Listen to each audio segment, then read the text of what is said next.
एक बार इस पृथ्वी पर मनु नामक पुरुष हुए। वे भगवान विष्णु के परम भक्त थे। एक बार वे सुबह के समय सूर्य नारायण को अर्घ्य दे रहे थे। तभी एक मछली ने उनसे कहा कि आप मुझे अपने कमंडल में रख लो। दया और धर्म के अनुसार इस राजा ने मछली को अपने कमंडल में ले लिया और घर की ओर निकले। घर पहुंचते तक वह मत्स्य उस कमंडल के आकार का हो गया। राजा ने इसे एक पात्र पर रखा, परंतु कुछ समय बाद वह मत्स्य उस पात्र के आकार की हो गई। अंत में राजा ने उसे समुद्र में डाला तो उसने पूरे समुद्र को ढोंक लिया।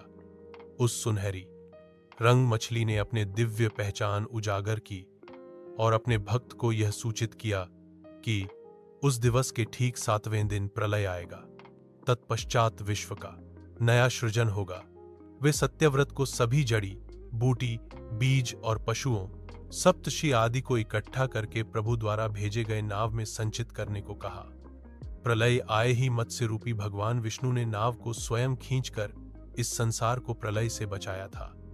एक पुराणों के अनुसार सत्यव्रत नामक के एक राजा हुए। वे बड़े ही धर्मप्रिय राजा थे और नारायण के प्रिय भक्त थे।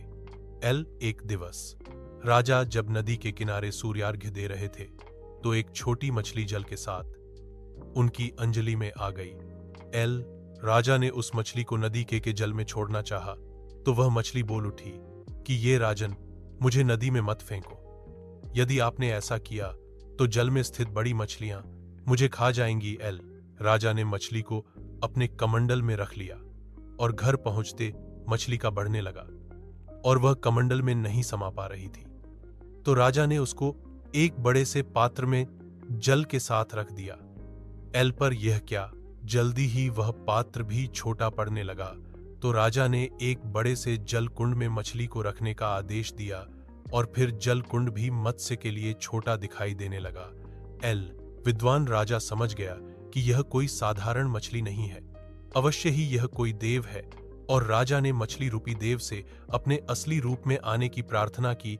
राजा की प्रार्थना पर नारायण प्रकट हुए और राजा से बोले कि हे राजन, आज से 7 दिन बाद पृथ्वी पर जल प्रलय होगी। संपूर्ण पृथ्वी जलमग्न हो जाएगी।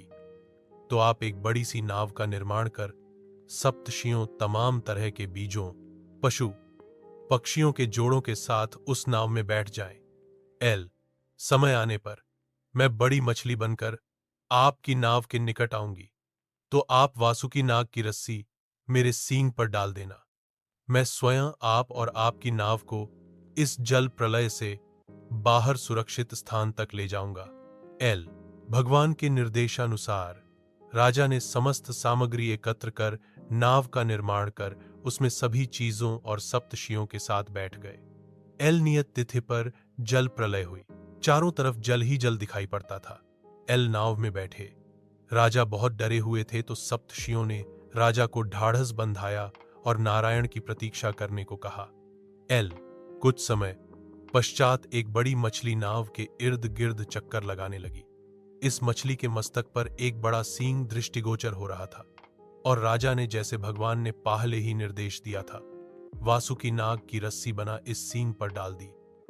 अब यह मछली नाव को अपार जल में इधर उधर घुमाती रही और राजा सत्यव्रत मनु मत्स्य रूपी नारायण से प्रश्न करते रहे और मत्स्य रूपी नारायण उनके इन प्रश्नों का उत्तर देते रहे। मत्स्य भगवान और राजा सत्यव्रत मनु के बीच यह संवाद मत्स्य पुराण के रूप में सनातन धर्मियों के बीच स्थित है। मत्स्यावतार में ही नारायण ने हयग्रीव नामक दानव से वेदों का उद्धार भी किया और हयग्रीव का वध कर वेद पुनः परमपिता ब्रह्मा जी की दिए। मत्स्य नारायण और हयग्रीवासुर की कथा संपादित करें। एक बार सृष्टि रचयिता ब्रह्मा जी ने वेदों का निर्माण किया।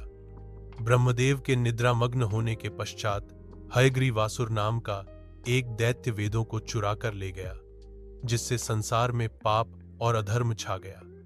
ब्रह्मदेव ने ये बात भगवान विष्णु को बताई। उन्होंने हयग्रीवासुर का वध करने के लिए एक बड़ी मत्स्य का रूप ले लिया और समुद्र में जाकर हयग्रीव के पहरेदारों को मारकर उसके कारागार से वेदों को छुड़ा लिया और हयग्रीवासुर की सेना समेत हयग्रीवासुर को भी मार डाला।